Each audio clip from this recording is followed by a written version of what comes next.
But what is marriage in the first place? How does the Constitution of the Republic of Uganda define marriage? We want to navigate the various forms of marriage that are in Uganda. So by the end of this show, you should be able to tell whether you are in marriage or something like marriage. So that is very, very important. Of course, last year around October, we started hearing that there will be a transition from, the registration of marriages will now be from URSB to NIRA, and I think the official handover was in April, where now NIRA took over this responsibility officially. But today we have Mr. Simbi Charles, who is the principal marriage registration officer at NIRA. And of course, he's going to take us through a lot of things that we want to know, especially about marriage, so that from here, you cannot be duped anymore into something called illegal marriage, yet you think it is legal. It's a pleasure having you this morning. Thank you so much. Good morning. Good morning, Edwin. How are you? Fine. You're my client. How is NIRA doing? NIRA is good. We are not complaining. Okay. We've taken on this job quite well. Okay. Fortunately, the transition also included the people. So, so the whole unit of marriage registration and the marriage registry was moved from URSB to NIRA. And what changed are the tags we are wearing. We moved from a color which is blue to a color which is red. And that's what changed. But going to NIRA, first of all, the whole purpose was to put together the registration of persons, of you, the individual person. And what are the vital events in your life which get registered, which should be registered? First of all, your birth should be registered. Your marriage should be registered. If there's an adoption, it should be registered. And finally, your death should be registered. Now, as you notice, birth and death had been transited to NIRA in 2016. Yes. But marriage unit remained with URSB. So government, in its wisdom, decided that all this, which constitutes a civil registration, the registration of a person, should be taken and handed over to NIRA, and they deal with it. While registration of a legal person, like companies, intellectual property, remain the responsibility of URSB. So that's the distinction. Registration of the natural person, birth, death, adoptions, marriages, goes to NIRA, while registration of the legal person, which is companies, trademark, intellectual property, and the like, remain with URSB. Because you realize that people had gotten so much used to URSB, and somehow everyone knew that I'll go to URSB. Now, before you know, NIRA, and I think somehow people were now starting to ask, why NIRA, why NIRA? But I believe you've now clarified it, that it even came late. It should have come earlier. Yes, absolutely. It should have been as early as when birth and death was transited. Everything should have been transited straight to NIRA. Well, government in its wisdom now finally caught up. And of course, this clarification is important because, as you said, people know URSB for registration. Anything to do with marriages, URSB has done a great job in popularizing and giving information to people. And now it's our job again to popularize and give information to people that what has changed is the MDA, but the service remains the same. Actually better. And the people, for the time being, are still exactly the same. Okay, that is interesting. Now, getting into our discussion today, we want to understand marriage and how the government or the constitution of our republic defines marriage and what the legal types of marriage are in our country. Because you realize there are very many people who say they are married, but literally when we get into the law, they are not. Yes. Now, Constitution in Article 18 says government shall register all marriages within the territory of Uganda. And the purpose for this registration is, first of all, to offer legal protection or government protection to these marriages. Because if government doesn't know your marriage, then don't go to court over issues of marriage. Don't go to the police if they beat you up for domestic violence because they don't know you. You are not married. It's that serious. It's that serious. So government needs to know who is married in order to offer them the protection that married people require. It also enables government to enforce responsibilities. For instance, you are married and you are not providing for your family, and now the church will preach and the reverend will counsel you But it will be government which will enforce through probably a court or family protection unit of police and things like that. You see, church doesn't have a coercive arm. Yeah, true. So it cannot enforce certain things, but government can. But it can only do that when they actually know that you are married. So that's the importance. Secondly, when you register the marriages, you are able to plan, okay? Because normally when people, Edwin, when you get married, we expect that in 1 year or 2, there will be a child. Yeah. And if that is the case, then we can start planning for classrooms in P1. Now, unfortunately, since we don't know who is married and who is not married, we don't know who is giving birth and who is not, even the births are not registered.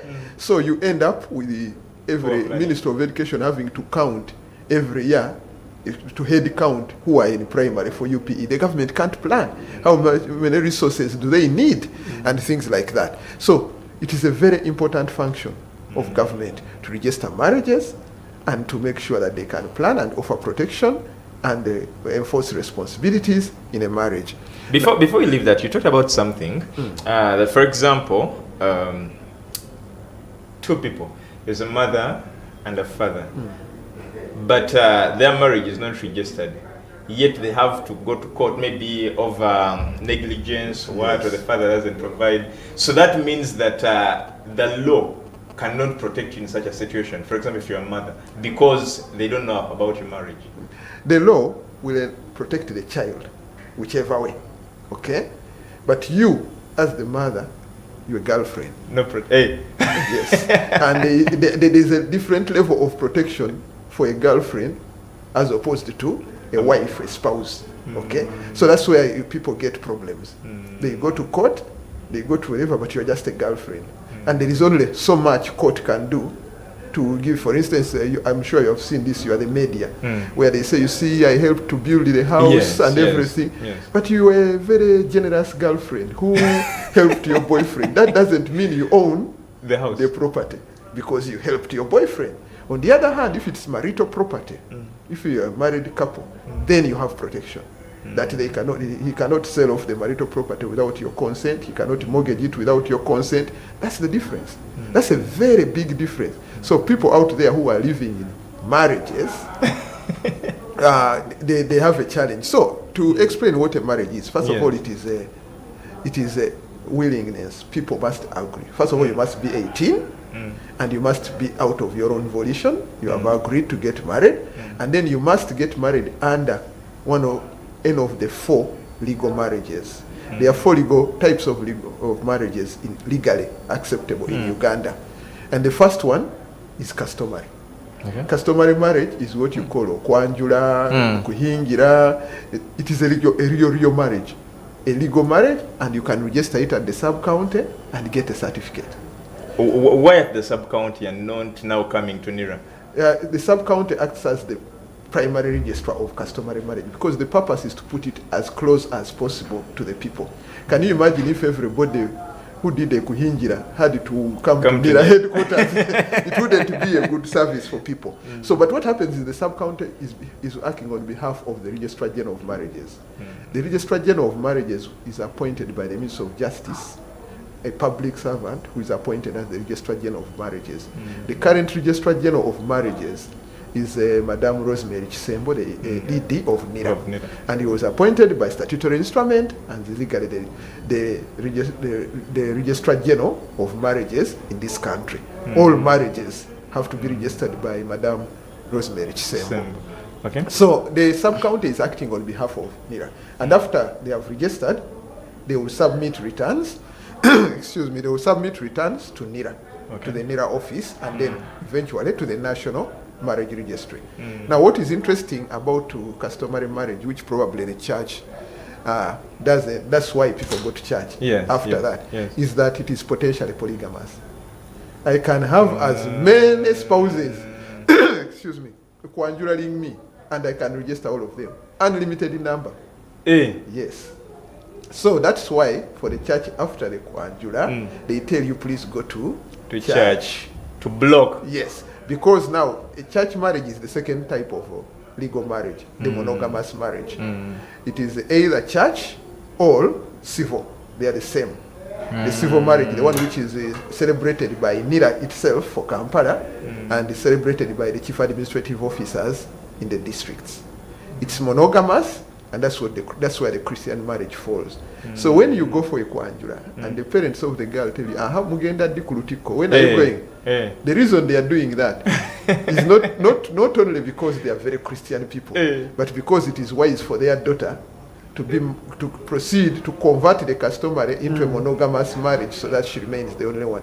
So as men, we might want to look careful about moving to church. But I'm on a church fan, I'm on family TV, so I can't advocate for men. But that is the whole point. So the second type of marriage is a civil marriage or monogamous marriage, which is also celebrated in church. And again, as you realize, that means the church becomes the primary registrar of marriages for that kind of marriage, and the cows and the NIRA itself. And all those returns should be made to the Registrar General of Marriages. All of them should be taken to the Registrar General of Marriage for the purposes I enumerated above, so that government can recognize you, offer you protection, and also enforce rights and responsibilities of the spouses. Now, as we were growing up, there is what we used to hear our parents say, that bakoze embage what DC. Yes. Is that civil marriage? That is the So what is DC? DC at that time was district commissioner. Okay. The equivalent of chief administrative officer at the moment. So that's why Bagaya DC. But it is what it is essentially a monogamous marriage. Once you do that, it allows one husband and one wife. And that's exactly what church also espouses. Yes.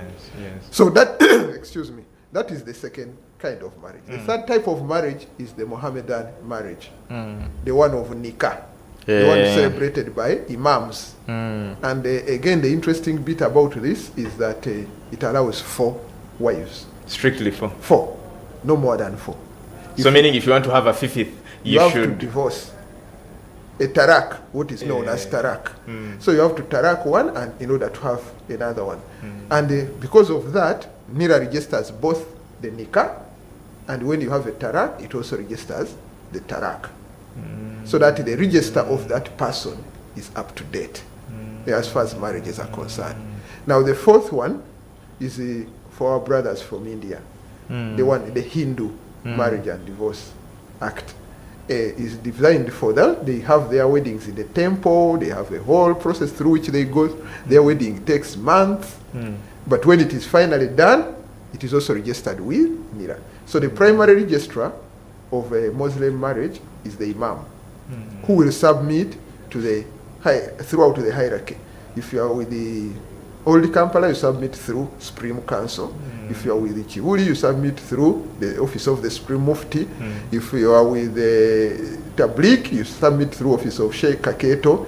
If you are with the Ahmadiyya, again you submit. If you are with Ismailia, the Aga Khanis, you submit through Namirembe. They have their headquarters there. So all those marriages have to be put in one central database held by NIRA, the Registrar General of Marriages, who is the repository of all marriages in Uganda. Okay. Now, if you're married and your marriage is not on that repository, it is the equivalent of this. You sat O-level and your school gave you a certificate, but your neighbor doesn't have your record.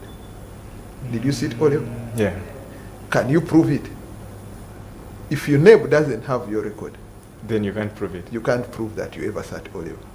If you stand, now the campaign season is coming. If you stand, what will they ask when you go for nomination? They will ask for the UNEB certificate. Yes. The same with marriages. If you are married and your record is not with the National Marriage Registry, then you are married, but you can't prove it. If you went anywhere and you needed to prove that you are married, you are going to be unable to, because the certificate that is required must be certified by the Registrar General of Marriages. Now, at that point, we are going to get into now the certification and those more details. We are taking a short commercial break, but I believe you need to know about this information because there's a lot of misguidance out there. So we are getting the real information concerning marriage registration and marriage as a whole. So come back with us shortly. Issues at hand.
issues at hand.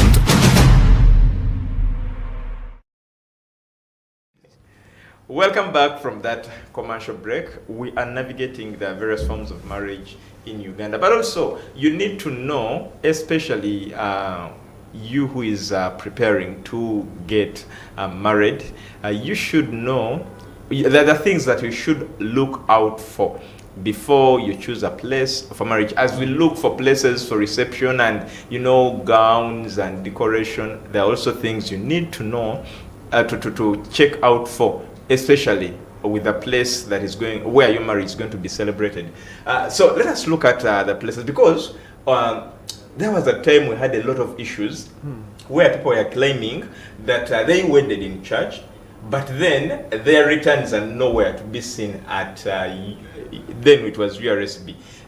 So I'll keep referring to URSB because you said it's the MBA that changed, but still the same things. So you realize that there was a lot of confusion. Someone goes to the embassy, they request them for certificate.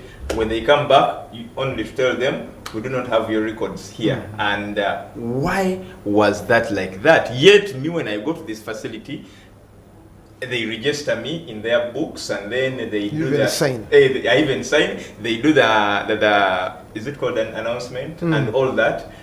So what brings that I've gone through the process that I think is right, yet NIRA tells me my records are nowhere in their archives? Thank you so much. This question, I think, was answered by Jesus over 2,000 years ago. Interesting. I'm on Family TV. So there was a time they brought him a coin, and they said, should we pay tithe? And should we, or should we pay tithe and the tax? Or should? And he answered them very categorically that give to God what belongs to God, and to Caesar what belongs to Caesar. Now, marriage for us Christians has a dual purpose. It is for God, it is ordained by God, and it is celebrated in the church. At the same time, like I explained earlier, government also is interested in your marriage. It registers marriages for its purposes, to offer you protection, to offer you to enforce responsibilities, and also for planning purposes. So you need to give to God what belongs to God, and to Caesar what belongs to Caesar. Fortunately, the church has now understood this, and therefore they are making sure that their churches, their parishes, their churches are licensed by government, so that they offer that dual service for God and also for the country, for government. Now, a church to wed a legal marriage, as far as government is concerned, it must have a license. Excuse me. This license is issued by the Minister of Justice through, of course, NIRA now. And I'll put it like this. It's akin to going to a school and you sit for O-level, but that school has no UNEB center number. Okay? The school can give you a certificate, You'll but go celebrate. Yes, you'll go celebrate. But if they have no license, that marriage has no legal import as far as government is concerned. Because it is like a school pretending that you have sat O-level, but your neighbor doesn't know that school. You see what schools do? They take those kids to other schools which have center. So the same with the church. Fortunately now, we have 3,782 churches which have been licensed in this country. From Karenga to Kisoro, from Koboko to Busia. We have 3,000. We know there are many more. And we appeal to the church administrators, the church leadership, and they are responding quite positively to ensure that all their churches are licensed.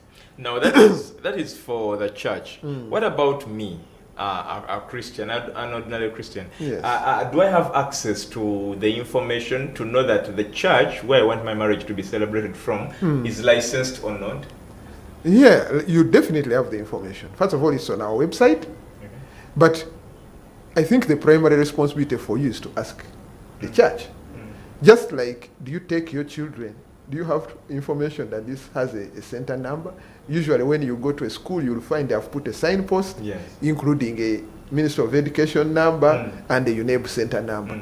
So it is up to you to find out really as you who is taking your children to school, does this school have a center number? It would be very irresponsible of you as a parent to just take your children to any school which cannot even seat them.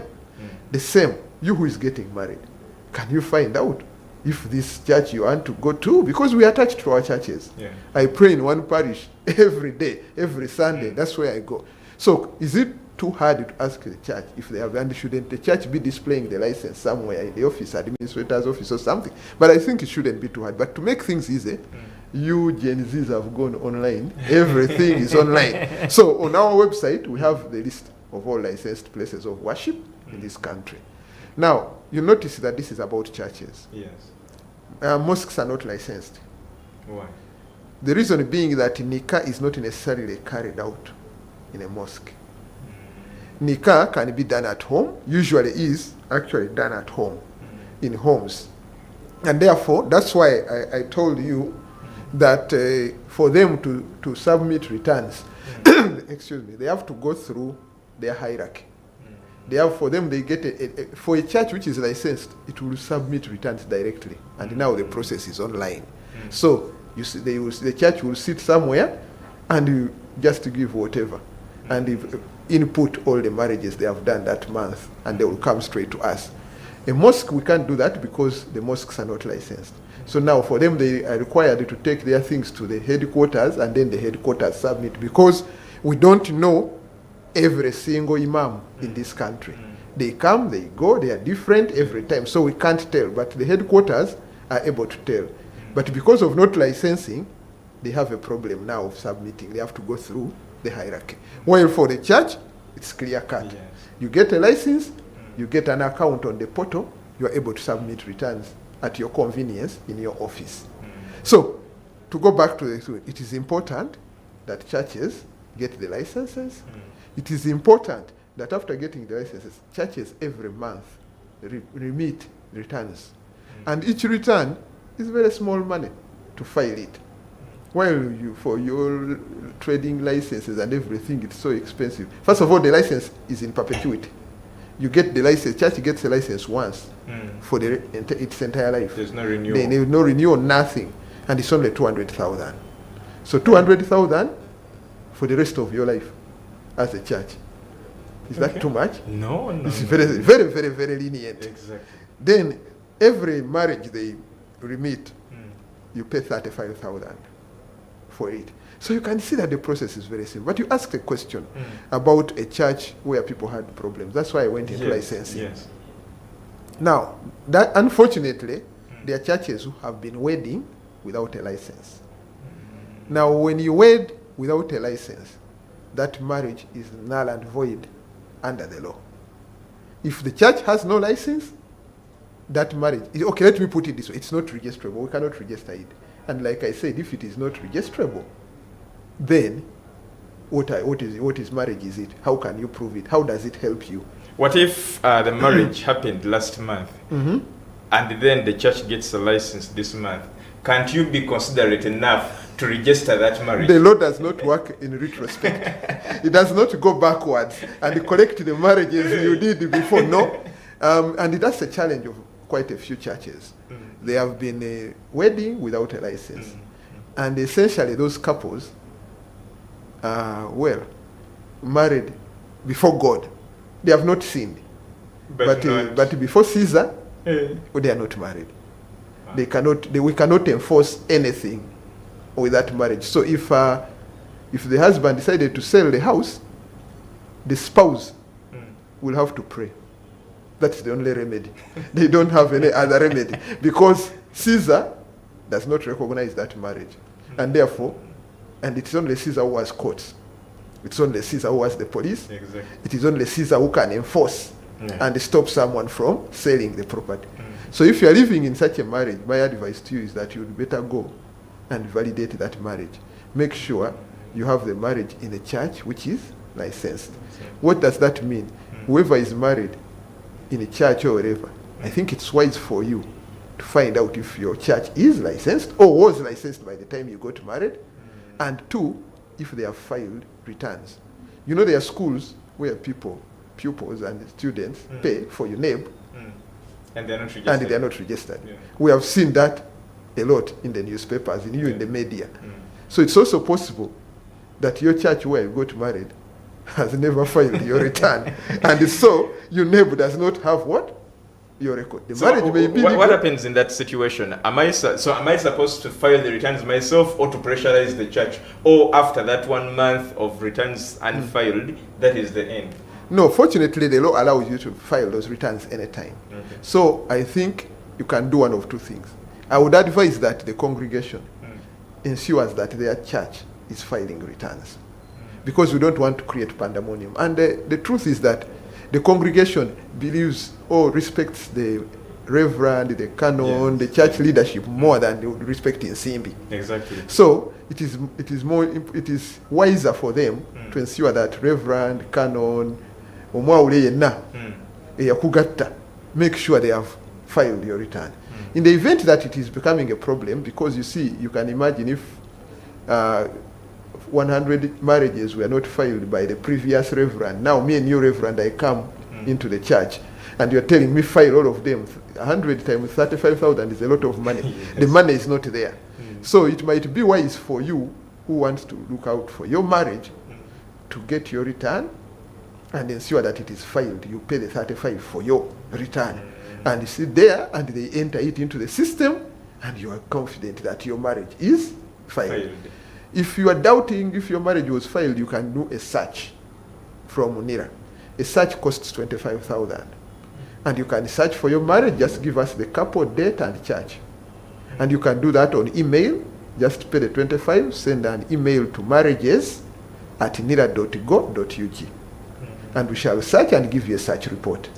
So all you need to do is go to the bank, pay to URA, you know how we pay government fees, 25, get your receipt, scan it, attach it to an email to us, giving us your couple, your date of marriage, and your church.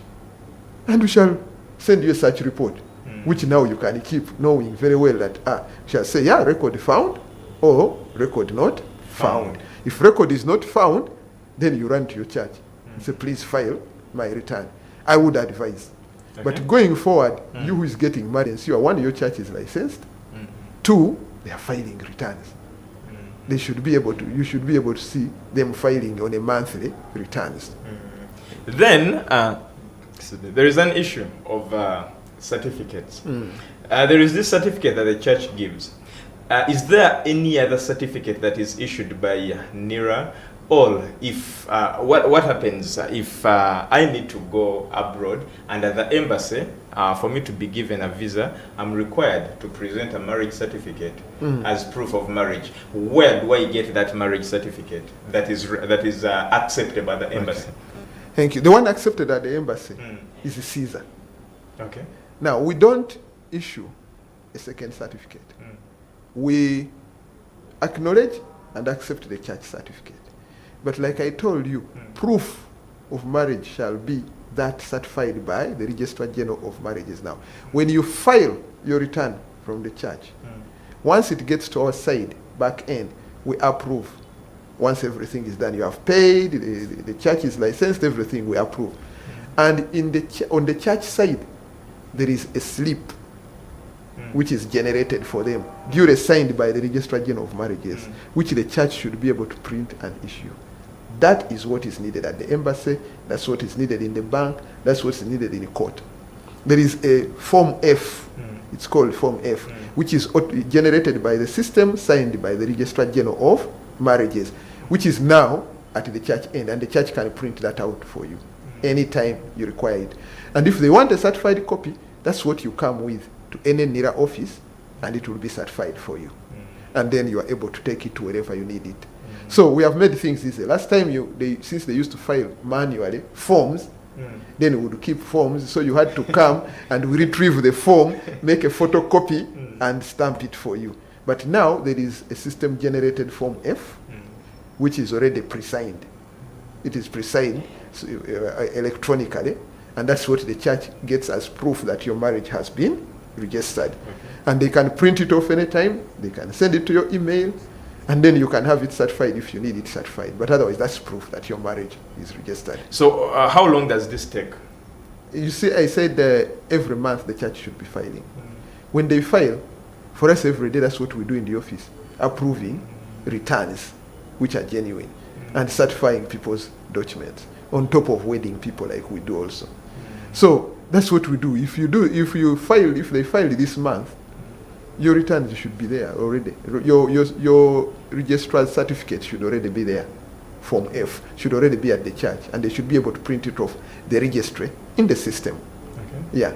So it's very simple. We don't issue a different certificate, but actually even the embassy or anybody will not ask for a certificate. They will ask for proof of marriage. And proof of marriage is that Form F certified by Registrar of Marriages. Okay. Yeah. Now, we cannot leave this place without talking about the process, the acceptable and formal process as guided by NIRA, through which a marriage should be celebrated. Because I think some people don't even know, and some places are not doing. For example, we know that there are things that are supposed to be done prior, and some people will end up having marriages when some things are not even done. Last time you came up with a directive that if someone doesn't have a national ID, then they will not be registered.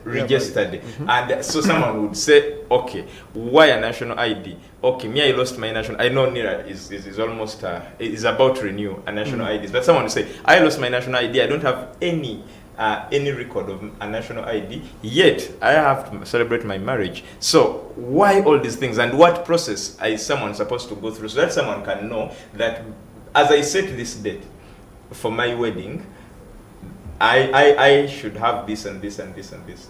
Thank you. There are different processes for each of the marriages, the legal marriages. Customary, it depends on the customs. Okay? So for Buganda, you will do a kuchala, then you will do kwanjula, you must pay omutwalo, there will probably be a certificate from Bulangi. Okay? That's customary.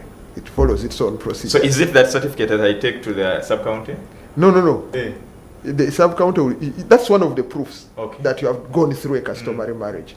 And the pictures will be required, the witnesses who were there will be required for you to register this. The sub-county chief is not, you're not going to just walk there and say, well, I did a kwanjula. And he says, okay, here is the certificate, sign, whatever. No. What if I invited the sub-county chief? That will make it easy. Because you will come with the certificate and probably sign it right there at the function. Actually, I would advise that. It would make life easier for you, because normally after the kwanjula, you go away from that sub-county. You come back. So it might be wise for you from now onwards, when you go for a kwanjula, invite the sub-county chief. He comes with his certificates, you finish the whole thing there, and then, because you can even pay the fees on mobile money. Now, for Muslim, for their church marriages, Muslim and Hindu, the law says you will go through the norms and customs of the specific religion. So for Muslims, it says specific religion, denomination, or body. So for Muslims, they know you have to give mahare, they know exactly what they do. Yes. But once the imam endorses it, we assume you have gone through the Muslim process of marriage. For Christians, we know what you do. For Catholics, you have to go for confession and do such things. But what is important, perhaps, is that they should always be at least 21 days notice. You must notify the public that this is going to happen. Wow. So that's why churches have what they call bans. The bans are usually announced every Sunday for 3 consecutive Sundays. That's 21 days. That is where it comes from. They must be and all marriages must be conducted with open doors. Okay? No having a marriage done in your bedroom quietly. It must be open doors so that people can object. In the church where they say if anybody has anything to do, that's where it comes from. If anybody has an objection, please say, okay, forever, keep quiet. That's where it comes from. Open doors during the day, 8 to 6. No conducting marriages at midnight in the bedroom of you, in your own bedroom, no. Then there are certain things like everyone must be 18 and above. There are no legal marriages in Uganda, which are people which include anybody who is under 18. That is illegal. That will not be a marriage for sure. Then it must be out of your own free will. You see where the church says, do you take this man? Do you take this woman? That is consent. It must be there. there is no idea that for me, my daughter is a Mwadeyo. That's why they have to ask those questions. Those questions come from the law. They have to ask those questions. So those are the things which must be, the ingredients that must be met, whether it is a Muslim, Catholic, Anglican, whichever, even Hindu. They must meet, even customary. If a customary marriage is of a child which is under, that's not a marriage. It's illegal, and you should just arrest everybody, including the parents, because it's illegal. So those are things which must be taken. The final one is that they must not be related by blood. No brothers and sisters getting married, even for visa purposes. It is not allowed. You know how someone is already abroad and they want to take their sister, so they come here and pretend to do a marriage so that they can take. That is illegal, and that marriage is null and void if it doesn't meet that criteria. So other than that, the law allows the churches to use their norms and customs. And that's the procedure. It is the civil procedure for the DC, the Mbagaya DC, the one you had. That is more expounded, but it still meets that criteria, and we still do the same 21 days of bans, which we call notice of marriage, which is put outside there. So actually all those marriages follow the same procedure. And you must be 18, you must not be related by blood, you must be out of your own free will, and then you can follow the rest of the norms and customs. Okay. Yes. This is interesting. So lastly, Yes. I know our time is out, but I would like you to give us your closing remarks and things that you're working on that are bringing, that are making marriage easier and wedding easier as NIRA, so that everyone can easily and ably legalize their marriage. Thank you. The first thing we did, or we've done as NIRA, is to put this process online and make the churches able to wed very quickly. This is a system which came up in October, exactly as you said.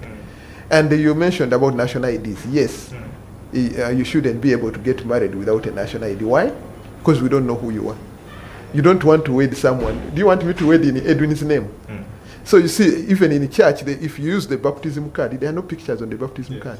So if I stole your baptism card, you want me to wed in the name also Edwin Mukala? That would be dangerous. So it is important that people are identified. If you're coming from abroad, if you are a foreigner, then you have a passport or something. They must be identified. But anyway, all this, the first thing we have done is to go online to make things so much easier for everybody. I've told you our email is very, very active, marriages@nira.go.ug. Any inquiries are made on that and they are answered in real time.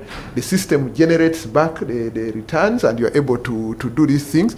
So the only thing I can close by saying, please, one,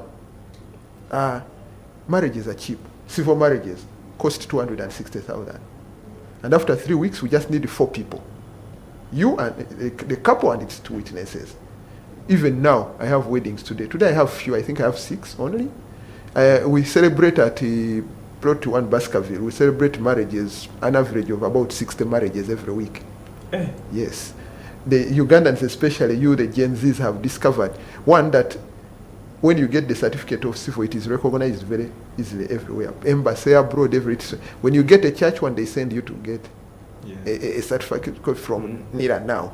So it is easier for you to do the other one. Besides, you can leave the office like this program when we are done and walk there and get married for 260,000. And then you will have medical insurance for your spouse, you will have everything, all the property you have will now be able to be protected as spouses, as opposed. But we are not in competition with the churches. We are complementary with the churches. We want the churches to continue doing their job because they shepherd the flock. And we agree, and we are part of the flock. The only thing we ask the churches is, 1, license, and 2, remit returns. You, the individual who got married, you are the one who is at risk. You see, the church, even if the marriage is not registered, they're not going to take its property. But it is you. It is your property. And if I steal your wife and you go to police and they find out it was your girlfriend, you have nowhere to report. I will take her and you will smile. And that will be that. So please ensure that you get legally married. 2, ensure that your marriage is filed with NIRA. Thank you so much. Thank you so much, Mr. Simbi, and thank you so much to you, our viewer. Wow. So I realized Andrew was so critical, especially when you say that if I steal your wife, yes, and then it turns into She was just a girlfriend. There is no case to answer. And no case to There's answer. absolutely no case to answer. Government cannot protect a girlfriend. It can protect a spouse.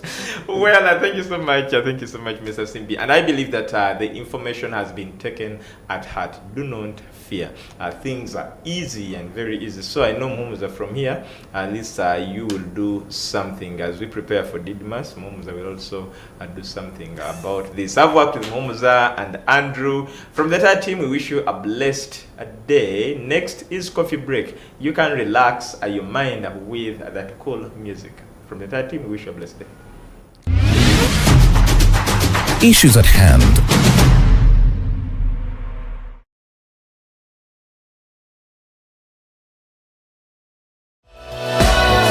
This is Church of Uganda Family TV.